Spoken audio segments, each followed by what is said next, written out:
Final flight of Richard Russell.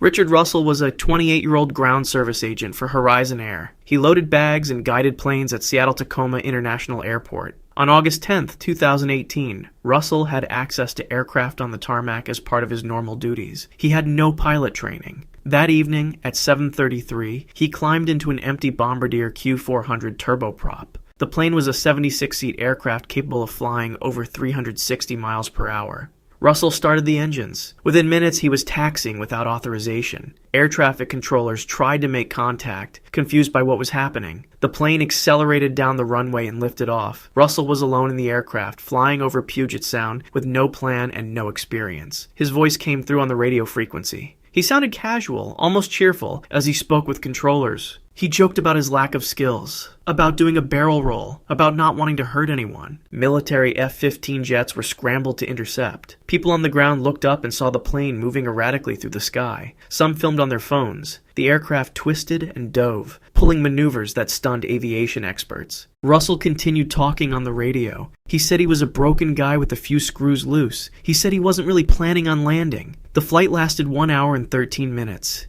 Near the end, Russell successfully executed a barrel roll, recovering approximately 10 feet above the water. Then the plane descended sharply toward Ketron Island. It was moving at high speed when it struck the trees and exploded on impact. The wreckage scattered across the wooded terrain. The force tore the aircraft apart instantly. Fire consumed what remained. Russell's body was found in the debris. He did not survive the crash. Emergency responders confirmed his death at the scene. The FBI later determined the crash was intentional. Dashcam video of Laquan McDonald. Laquan McDonald was 17 years old. On October 20th, 2014, police in Chicago responded to reports of someone breaking into vehicles. McDonald was walking down the middle of Pulaski Road carrying a knife. Multiple squad cars arrived. Officers followed him in their vehicles as he moved down the street. One officer exited his patrol car within seconds of arriving on the scene. The official police report stated that McDonald raised the knife in an aggressive manner and moved toward officers. It claimed he posed an immediate threat. The report described actions consistent with department protocol for use of lethal force. For over a year, this version remained the accepted account of what happened that night. Then a judge ordered the release of dashcam footage. The video showed something different. McDonald was not moving toward officers. He was walking away from them, parallel to the line of vehicles. The knife was visible in his right hand. The officer who exited his car raised his weapon and opened fire 6 seconds after exiting his vehicle. McDonald spun and fell to the pavement. The shooting did not stop. The officer continued firing. McDonald's body jerked with each impact. He was on the ground, motionless, and the shots kept coming. 16 rounds were discharged in total. The firing lasted approximately 15 seconds. Most of the bullets struck McDonald after he had already collapsed. Medical examiners later confirmed that several wounds came from shots fired into his back, and that at least one wound indicated he was on the ground when struck. McDonald was pronounced dead at the hospital. The autopsy revealed bullet wounds to his back, scalp, neck, chest, both arms, right leg, and right hand. The officer was charged with first-degree murder. In 2018, he was convicted of second-degree murder and 16 counts of aggravated battery. He was sentenced to 6 years and 9 months in prison. Killing of Harambe. On May 28, 2016, a 3-year-old boy climbed through a barrier at the Cincinnati Zoo. Witnesses reported hearing the child say he wanted to enter the gorilla enclosure. He climbed a 3-foot fence, crawled through 4 feet of bushes, and fell 15 feet into the moat below. The water was shallow. The child landed hard and began crying. Within moments, a 17-year-old western lowland silverback named Harambe approached. Harambe weighed 440 pounds. He had lived at the zoo since September 2014. Visitors lined the barrier above, many filming on their phones. Others began screaming.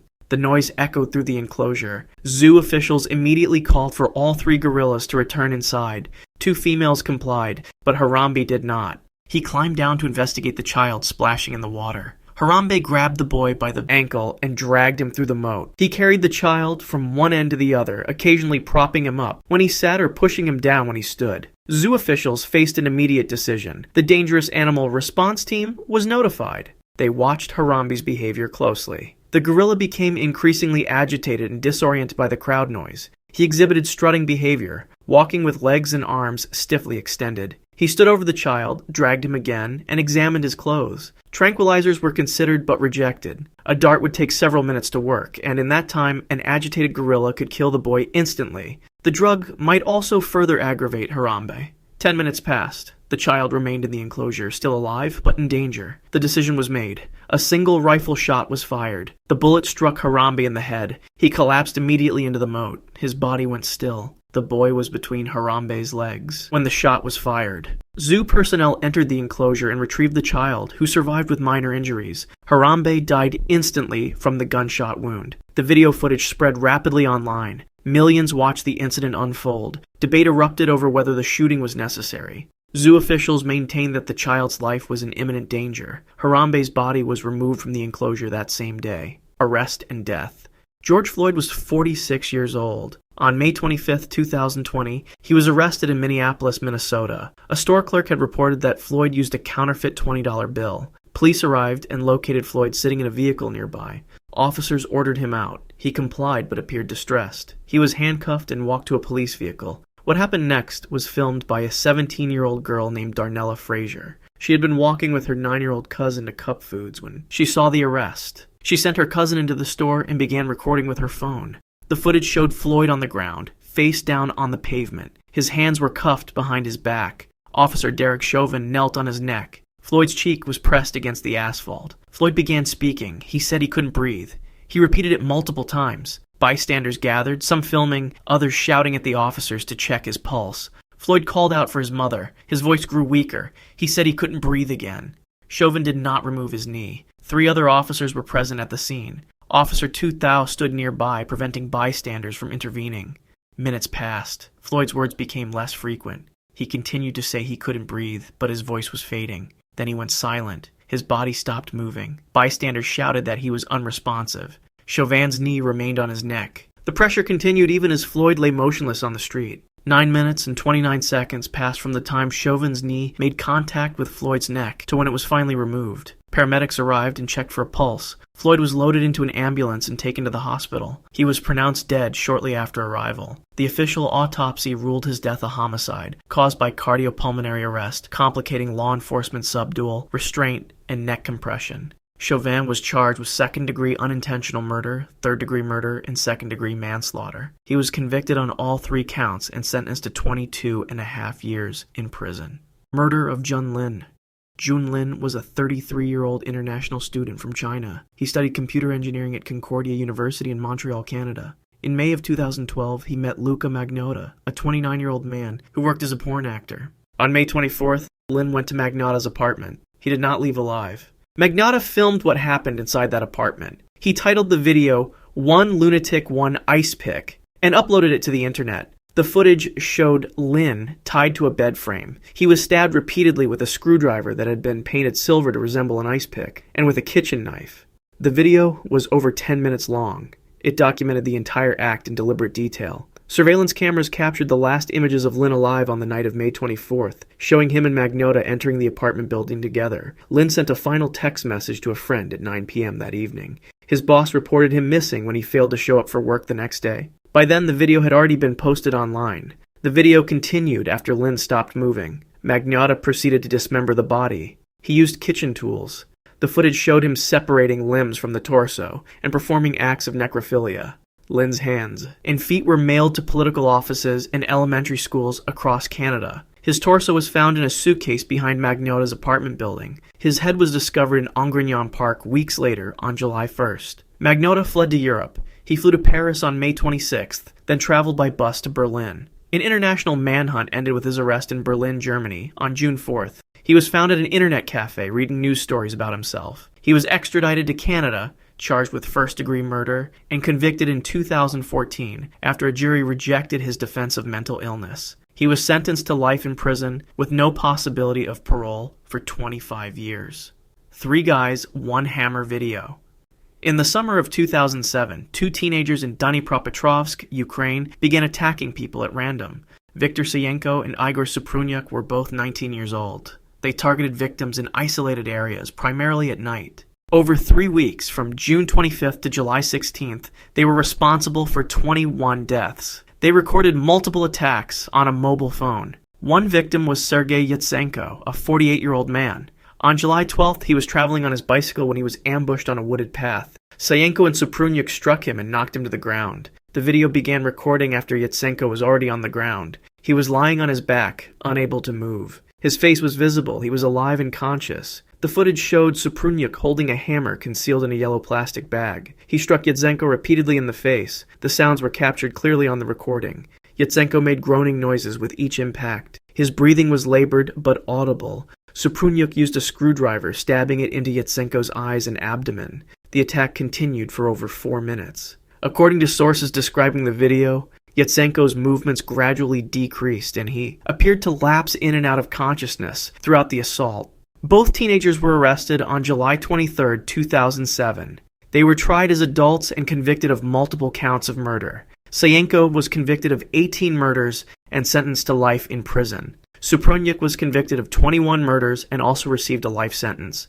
The Supreme Court of Ukraine upheld these sentences in November 2009. The video was leaked to an American shock site on December 4, 2008, and spread widely despite efforts to remove it. Beheading of Nick Berg. Nick Berg was a 26-year-old American contractor. He traveled to Iraq in 2004 to seek work in telecommunications. On April 9th, he was last seen in Baghdad. For weeks, his family received no information about his whereabouts. Then, on May 11th, a video appeared on an Islamic militant website.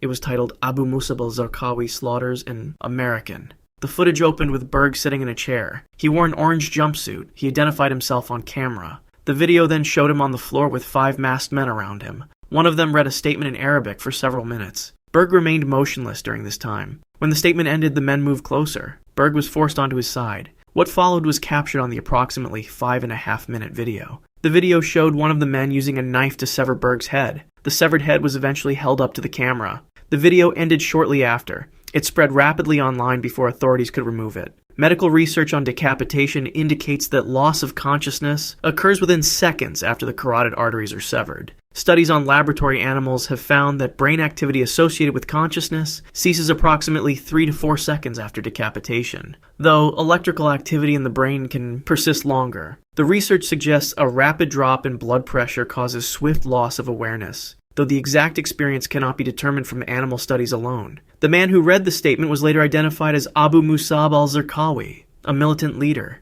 He was killed in a U.S. airstrike in 2006. Berg's case raised questions about his detention before his disappearance. He had been held in Mosul for 13 days in late March and early April, detained by Iraqi police, and visited by FBI agents while in custody. He was released on April 6th after his family filed a federal lawsuit. His decapitated body was found on May 8th, 3 days before the video appeared online. The family was informed of his death on May 10th. Berg had last contacted them on April 9th, saying he planned to leave Iraq soon. Christchurch Mosque Livestream. On March 15, 2019, a gunman drove to the Al Noor Mosque in Christchurch, New Zealand. It was Friday afternoon, the time for Jumu'ah prayer. Dozens of worshippers were inside. The attacker wore a helmet-mounted camera and began live-streaming to Facebook. The video showed everything from his perspective. It lasted 17 minutes. He entered the mosque, carrying multiple firearms. The footage showed people kneeling in rows, facing forward in prayer. They were unaware of his presence. He raised his weapon and opened fire. The first victims fell immediately. Others turned and saw what was happening. Some tried to run. Others crawled toward exits or pressed themselves against walls.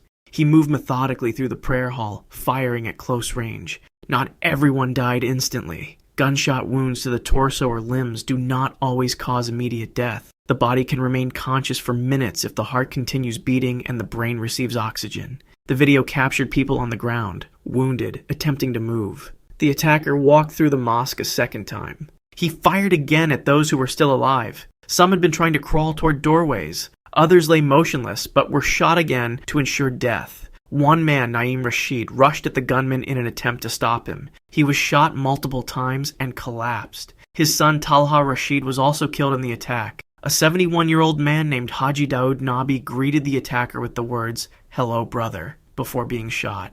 Muchad Ibrahim, a 3-year-old boy, became separated from his father and brother during the chaos and was killed. In total, 44 people were killed at Al Noor Mosque. The attacker then drove to Linwood Islamic Center and killed 7 more people, bringing the total to 51 dead. He was arrested 18 minutes after the first emergency call. On August 27, 2020, he was sentenced to life in prison without the possibility of parole. If you want to see more videos like this, click the video on screen now and make sure to subscribe.